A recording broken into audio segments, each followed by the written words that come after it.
Voilà, je m'appelle Djik Noum Diouf, secrétaire général de la coordination SAES-UGB. Alors, vous êtes réunis aussitôt après les incidents, n'est-ce pas, à l'UGB. Alors, quelles en ont été les principales conclusions? Voilà, suite aux incidents qui sont survenus hier, effectivement, très rapidement dans l'après-midi, le bureau a été rejoint par des militants qui étaient présents dans le campus pour déjà apprécier la situation et surtout dénoncer les actes gravissimes de violence. Nous avons estimé que ces actes n'ont pas leur place dans l'espace universitaire où c'est le savoir qui doit primer. À la suite de ça, nous avons décidé d'observer un arrêt de travail de 72 heures pour vraiment marquer notre soutien aux recteurs, mais aux militants du SAES qui ont été agressés, mais aussi au personnel administratif qui se trouve au niveau du rectorat, qui ont subi ces violences-là que nous trouvons encore une fois inadmissibles. Alors vous avez aussi, n'est-ce pas,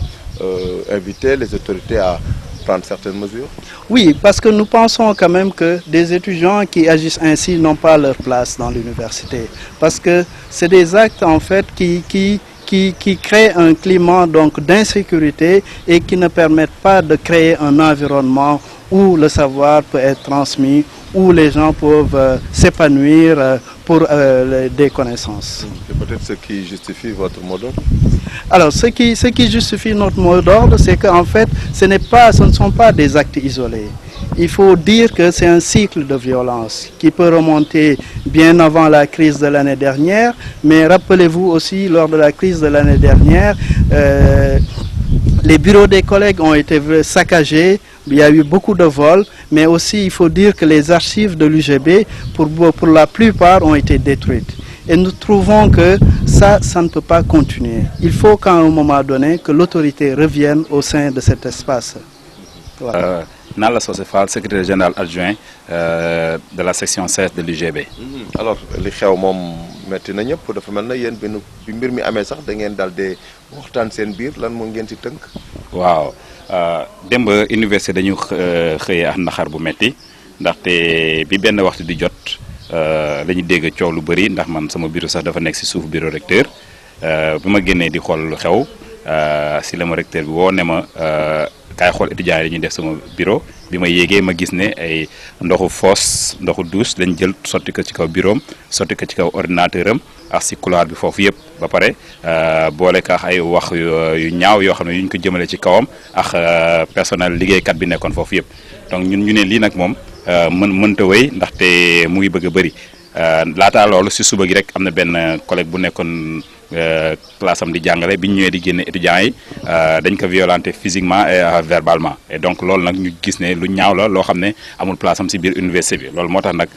ñun SAES en tant que syndicat enseignement supérieur ñu ne ñun duñu fekkee fu ñuy toroxalee wala fu ñuy bun xatalee jàngalekat te recteur balaa muy nekk recteur jàngalekat la d'abord et membre SAES la et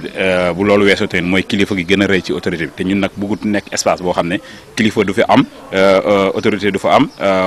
respect du fa am loolu moo tax nag ñun ñu ne rapidement dañuy dajale suñu biir après ñu tënk mbir yi li fa xew après ñu jël benn décision. alors ban décision ngeen jël. waaw keroog ginnaaw ba ñu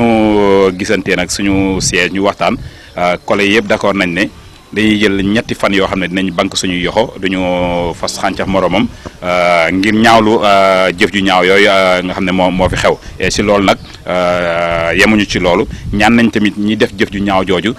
yoon dal seen kaw. parce que dëkk bi dafa am droit am ay loi donc nag loolu il faut ñu appliquer ci seen kaw ba nga xam ne lii képp ku mel ni ñoom wala kuy xalaatee di ñoom beneen yoon balaa ngay def dara di nga xalaat ñii di daal seen kaw. grève bi nag. waaw grève bi mooy loolu ñaawlu li am rek ñetti fan de grève la ñu def ba nga xam ne ñun dinañu jox temps non seulement ñun naxalu li xew mais aussi ñu gisante suñu biir ba xam fan la ñuy teg suñu tànk ba lii du fi amati parce que lii bu continuer beneen yoon. mën nañu fi faat bakket wala ñu gaañ fi jàngalekat wala liggéeykat gaañ bu metti boo xam ne kenn du xam fu mu koy nettalee léegi nag pour daw loolu yëpp moo tax ñun ñu ne dañuy gisee